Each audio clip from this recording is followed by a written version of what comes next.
Today, inshallah, I'll be sharing with you a dua that is a dua of optimism from Surah Al Kahf. In the middle of telling the story, the opening section of Surah Al Kahf introduces the Quran, and right after that, Allah Azza wa Jalla starts talking about this remarkable story of young people that escaped from their town and went into hiding into a cave because the fact that they believed in only one God was enough of a crime that they should be executed in their community. And so they went into hiding, and Allah Azza wa Jalla miraculously put them to sleep for several hundred years. And in the middle of that story, Allah stops telling the account of what happened with them and switches his attention to the Prophet ﷺ and says to him, وَلَا تَقُولَنَّ لِشَيْءٍ إِنِّي فَاعِلٌ ذَلِكَ غَدًا. Don't you ever dare say about anything that I'm definitely going to do this or this or this tomorrow. In other words, don't ever guarantee what you're going to do in the future, ever. إِلَّا أَن يَشَاءَ اللَّهُ, except that Allah wills it. In other words, add the clause, I'm going to do this tomorrow. I have serious intention to do this, insha'Allah, if Allah wills it. This is not the dua we're doing today, but regardless, it's important to mention that normally in our culture now, when we say insha'Allah, which we mean by that, it's probably not going to happen. So we've changed the meaning of the term. So if somebody says, hey, you come in tomorrow to the meeting? Insha'Allah. Which probably means no. That's your Islamic way of saying no. But actually, insha'Allah is supposed to not take away your resolve for doing things, nor is it an insurance policy against other people, so that when you make a commitment to them and say, I'll see you at 5 o'clock, and then you don't show up, and you say, well, I did say insha'Allah, didn't I? No, you don't get to do that. That's not what the purpose of that is. It's actually a humility that the future belongs in Allah's hands. And whatever commitments I make, of course I'm still obligated to them. And whatever resolve I have, whatever I'm determined to accomplish, you should have goals for tomorrow. You should have a schedule. You should have things that your targets you want to meet, and there are deadlines that you want to meet for yourself, if not for work or school, but even for yourself. I'm going to do this tomorrow, this tomorrow, this tomorrow. But at the end of all of that, you acknowledge that my intentions, my motivation, my capability, even my past track record are not enough to accomplish something tomorrow. At the end of the day, Allah Azza wa Jal wills it, and maybe something will get in the way, and that's okay. If that happens, I'll be okay. If Allah intervenes in some way and I'm not able to do what I was hoping to do, I'll be content with the will of Allah. That's actually insha'Allah. And then Allah mentions this very powerful dua, which is a statement of optimism that has many, many lessons in it, and really that's the one I wanted to focus on today. وَقُلْ عَسَىٰ أَن يَهْدِيَنِي رَبِّي لِأَقْرَبَ مِنْ هَذَا رَشَدًا. This is what's taught to our Messenger sallallahu alaihi wasallam, and say the following: عَسَىٰ أَن يَهْدِيَنِي رَبِّي. Perhaps my master is going to guide me. Hopefully, my master is going to guide me. So what he's teaching us is that a believer should have hope of better things in the future. We should not be thinking about the future in terms of things are only going to get worse. No matter how much worse things were getting before, you should have a positive outlook about the future. First of all, it's not in your hands, and second of all, because it's in Allah's hands, you have hope with Him, asa. Now, what's the best thing? Maybe it's work, maybe it's home, maybe it's whatever issue that you're going through, and you're trying to resolve something into your future, something you're trying to accomplish in business, personal life, whatever else. The most important thing you're going to need is guidance. If you have guidance, everything else will work out. So the dua is عَسَىٰ أَن يَهْدِيَنِي رَبِّي. Hopefully my master will guide me. Hopefully my Rabb will guide me. He'll give me guidance. And that means, doesn't just in Islam, anything I do, I want to make guided decisions. My optimism, my hope is that whatever decisions, whatever choices come my way, Allah Azza wa Jal will guide me to the right choice, to the better choice. But that's not where the dua ends. عَسَىٰ أَن يَهْدِيَنِي رَبِّي لِأَقْرَبَ مِنْ هَذَا رَشَدًا. These are some of the most profound words about the future in the Quran, and our thoughts about what guidance means. What does it mean to have guidance from Allah Azza wa Jal? Now, come back to this ayah. عَسَىٰ أَن يَهْدِيَنِي رَبِّي لِي أَقْرَبَ. La إِلَىٰ أَقْرَبَ لِي أَقْرَبَ. The lam is for ghaya, which means whatever Allah is talking about, I'm hoping Allah guides me all the way. Like it's the final goal. That's the final goal. That's the first bit of vocabulary here. But then the strange word that's used is closer. Aqraba is some tafdeel, which means not the closest, but closer. So let me give you a visual so you appreciate the lesson in this dua or this statement. Here's where I am, here's my destination. And I took one step, I got a little closer. I got another step, I got a little closer. I took another step, I got a little closer. Each of these steps, is that a destination or is that just one step? That's just one step. That's not my destination. If I made it all the way here, then I would use li, because I made it all the way to the end. But Allah says in this dua, where He teaches the Prophet ﷺ, every single step is a destination. Think of every step as your final destination and towards guidance. Why? Why in the world? He taught us something so profound about guidance. You don't know how long you're going to live. I don't know how long I'm going to live. And we don't know if we have another 30 years, 20 years, or 20 minutes. We don't know.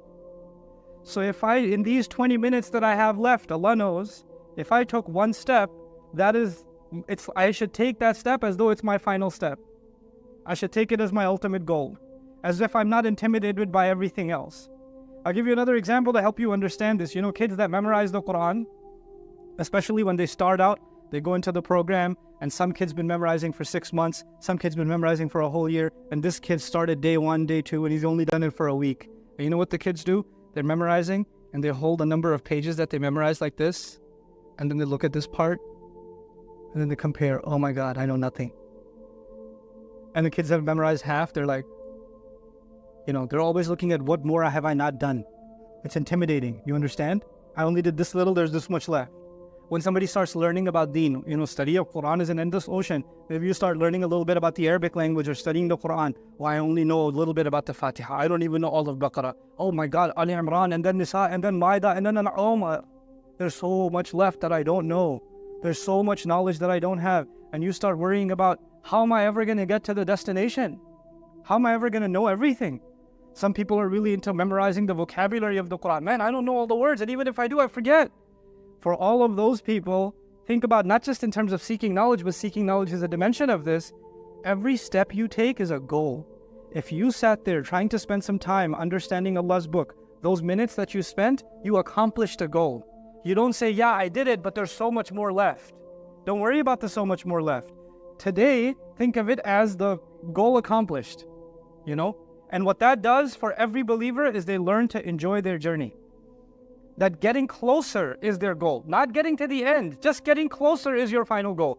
Did I do something better than where I was yesterday? Did I make a little bit more progress today than I did yesterday? Is that the case? And if I did, I've accomplished a goal. I hope that Allah Azza wa Jalla will guide me to get closer to Him in terms of being upright, in terms of being guided, than I was before.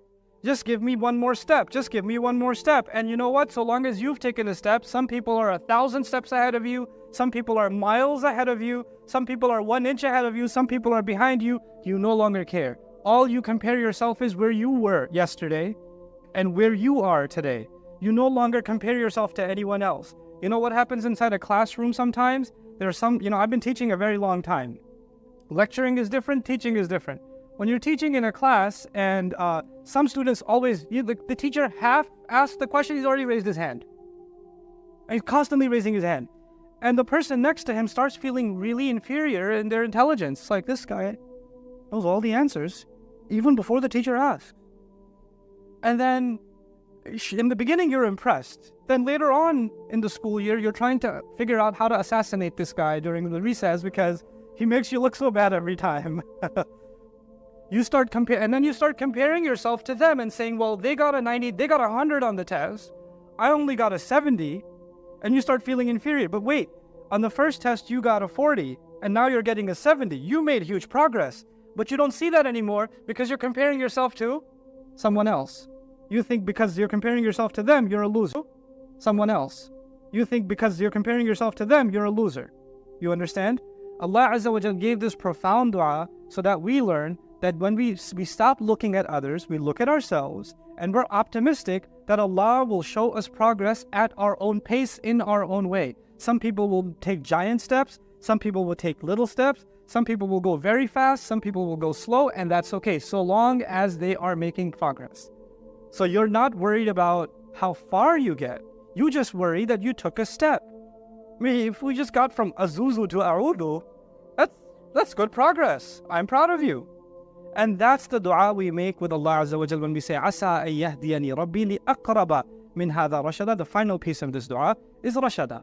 First of all, Allah is guiding us to get closer and closer in terms of being upright. In other words, what we learn and what progress we make should make us better people.